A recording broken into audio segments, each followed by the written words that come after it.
ابو الایمان chapter میں 321 number حدیث ہے، یہ مجھے زبانی یاد ہے، اس پہ میرا کلپ بھی ہے، عمر بن عاص کی موت کے وقت گفتگو۔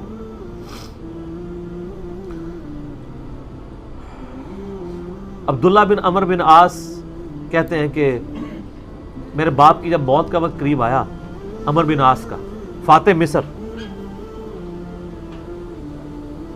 تو انہوں نے دیوار کی طرف منہ کر کے زارو قطار رونا شروع کر دیا۔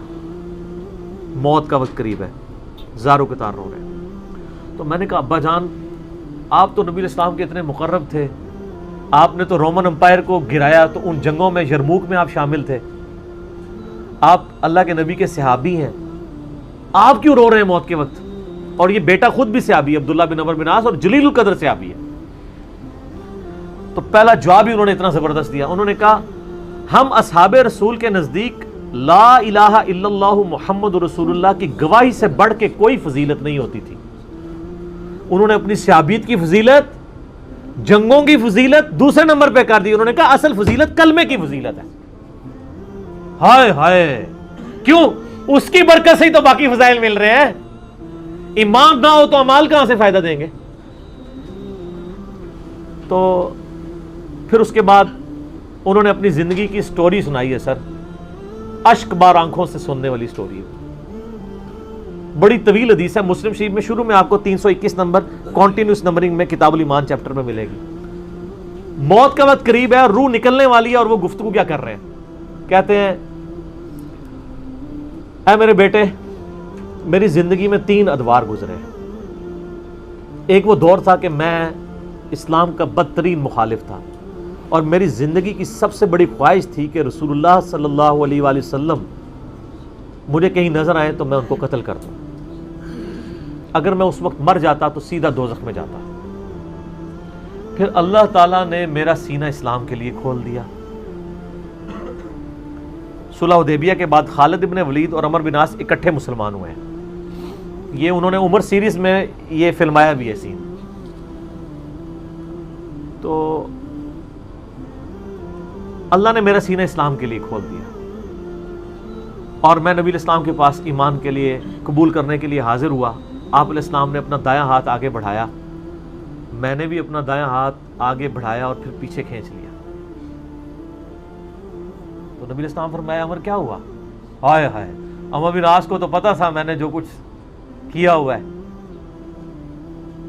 اور وہ واقعی پھر دل سے مسلمان ہونے آئے تھے، تبھی ان کو اپنے گناہوں کی فکر تھی۔ ان کا یا رسول اللہ پہلے مجھے گارنٹی دیں میرے پچھلی سارے اسلام کے خلاف کیے ہوئے کام معاف ہو جائیں۔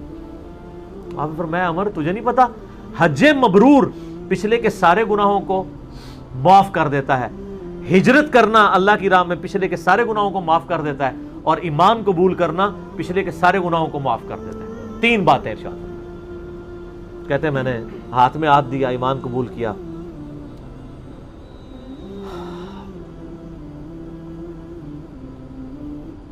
کہتے ہیں نبی علیہ السلام میرے لیے اتنے عزیز ہو گئے ایمان قبول کرنے کے بعد کہ میں نے کبھی بھی نگاہ بھر کے آپ کے چہرے کی طرف پوری زندگی نگاہ اٹھا کے نہیں دیکھا۔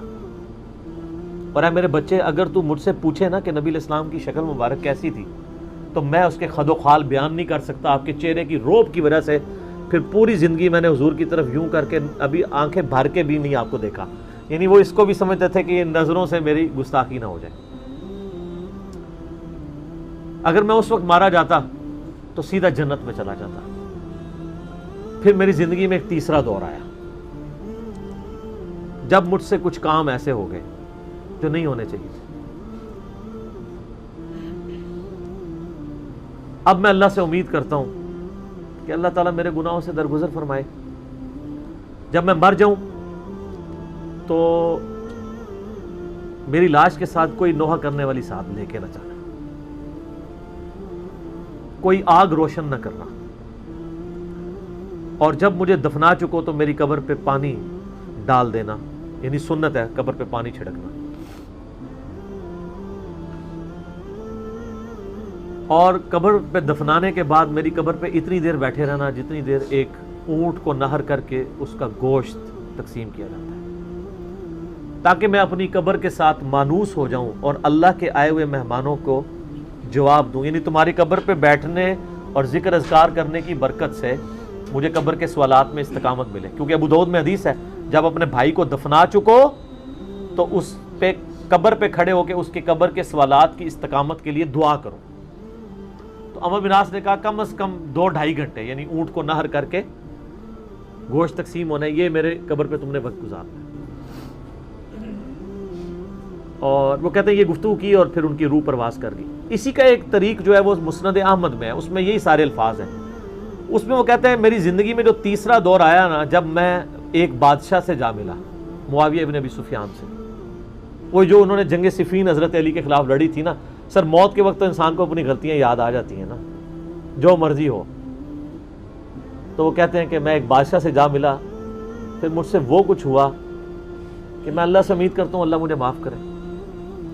پھر ایک اور طریقہ ہے مسند احمد کا، اس میں بھی یہ سارے الفاظ ہیں مسلم والے، اس میں الفاظ یہ ہیں پھر کہ وہ کہتے ہیں کہ افسوس، اللہ نے جن کاموں کا مجھے حکم دیا تھا ان کی نافرمانی میں کرتا رہا، اور جن چیزوں سے اللہ تعالیٰ نے روکا تھا وہ کام مجھ سے ہوتے رہے۔ یہ ان کی عاجزی تھی، ہماری حقیقت ہے۔ اور کہتے ہیں میرے بچے،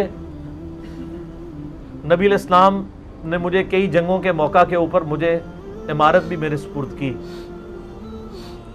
لیکن مجھے یہ دل سے یقین نہیں ہے کہ نبی علیہ السلام واقعی مجھ سے محبت کرتے تھے یا میری تالیف قلب کے لیے کرتے تھے۔ اور جو میں نے بتایا نا صحیح مسلم میں، مؤلفۃ القلوب، جن کو ایمان پہ پکا کرنے کے لیے کچھ پوسٹ دے دی، کچھ مال دے دیا، کچھ جانور دے دیے۔ تو عمرو بن عاص موت کے وقت کہتے ہیں کہ مجھے یہ یقین نہیں ہے کہ نبی علیہ السلام مجھ سے دل سے محبت کرتے تھے یا مجھے ایمان پہ قائم رکھنے کے لیے میری دل جوئی فرمایا کرتے تھے، لیکن میرے بچے 2 بندے ایسے ہیں